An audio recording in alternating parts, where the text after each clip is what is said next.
Hey guys, welcome back to the garage. Today we are going to talk about this bike here. This is going to be kind of a dive into the middle of it type video. What we're looking at here is a 1965 CB160.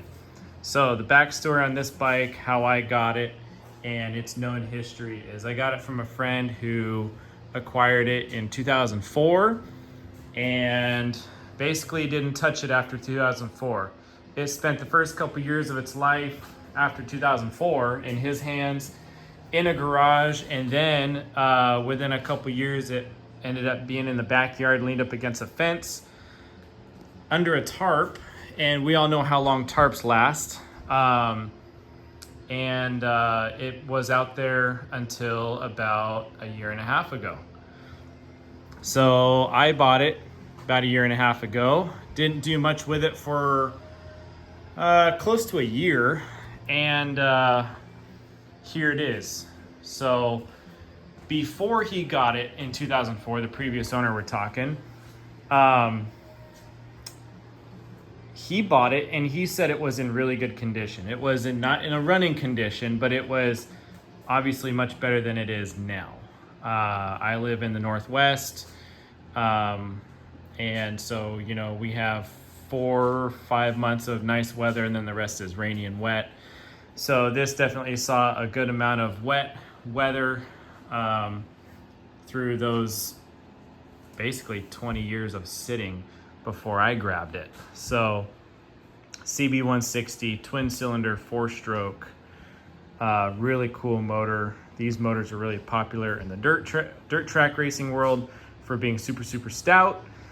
So what happened to it when I got it, I sat on it for a long time. I mean, the wheels were seized. They wouldn't even rotate. The rear sprocket, the chain was all seized and wouldn't rotate around the front sprocket. The motor was locked up really bad. So what I did, here's what I've done up to this point, is I bought a donor bike, and this is the motor out of the donor bike, most of it. I had it all mapped out for a while, but I can't remember. These carburetors are from the donor bike. The top end is from this original bike. The jugs are from the parts bike, and the lower end is from the parts bike. I kind of took both motors and put the best of two together with brand new original diameter pistons, new ones, new rings, and the cylinders are the original cc size. They have not been oversized or anything like that. The motor that was totally locked up that this bike came with was bored 20 over. We're back to factory cc size again. I think I even took the starter from the original motor and put it on this one. Yes it did. I remember the parts bike did not have a starter, so that's from the original bike. And the pipes was something that took a long time for me to find. I got these next to basically free, and they're pretty rough, but you know what?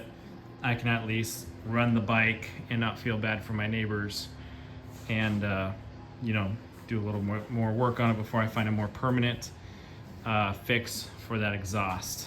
So the bike's not in good condition, but it does actually start and run, which is pretty cool. I need to totally rebuild everything here. I need to rebuild the shocks. The motor's pretty much good to go. It just needs cleaned up, scrubbed up, painted, whatever. Carburetors are good to go. I am having a little bit of fuel delivery issues in this one. I think I just need to adjust the float a little bit. That's no problem. All the side covers that this gets, which are quite a few, I have all those covers. This is a complete bike. So it's just not complete at the moment, but I have everything. The controls aren't that great, but I did get them all to actually move and do what they're supposed to do. It was all totally locked up when I got this bike, and the seat was totally gone, so I put some foam in here, and I found this seat cover in passing looking for other parts for pretty cheap, so I threw that seat cover on, just so once I got it going I knew I'd be pretty anxious to at least ride it a little bit.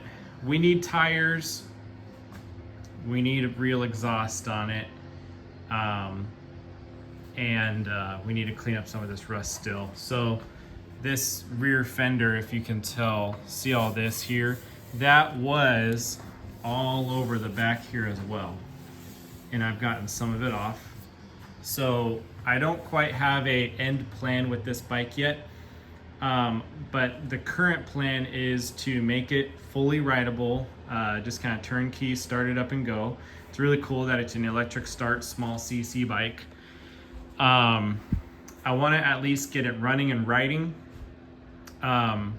reliably, you know, so that means I'm gonna redo the brakes on the front and the rear, which I have the parts to do.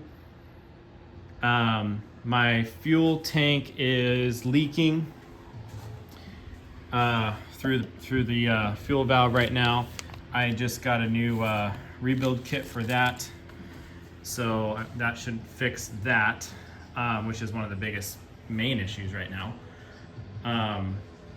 It has a new chain on it already, so I want to get it cosmetically looking a little bit better, and you know, just kind of a rough, literal, just a rough cleanup on it.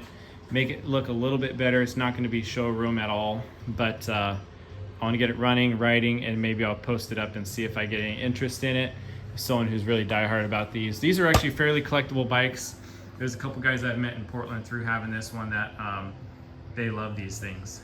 And anyway, it is a really cool bike, but this one is in pretty rough shape.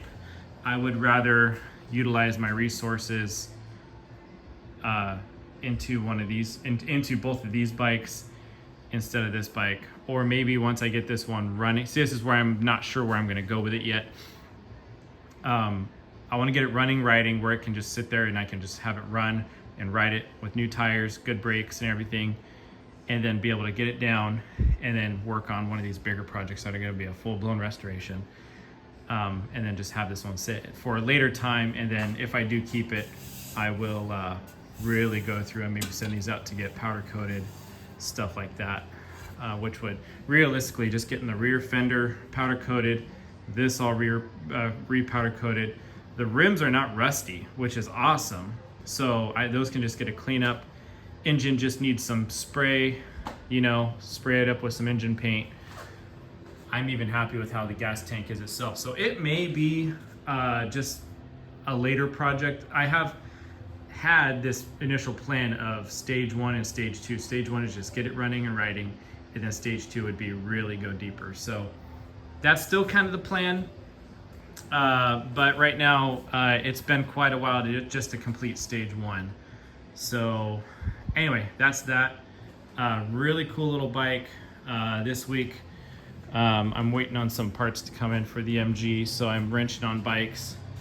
We're gonna fix up this leaky petcock, and yeah, really, I mean, it's a small bike. There's not a whole lot to it, so really cleaning up this bike isn't going to be too bad. I know I can replace all my cables and stuff. I just need to decide if I want to do that stuff. Well, I actually have decided. When I really get into the depths of this project, it will be later on after I finish up one of these guys here. So that's the Honda 354 and the Yamaha DS7, both from 1972. So anyway, that's the update on the CB160, where it's at and where it's going. Thanks, guys.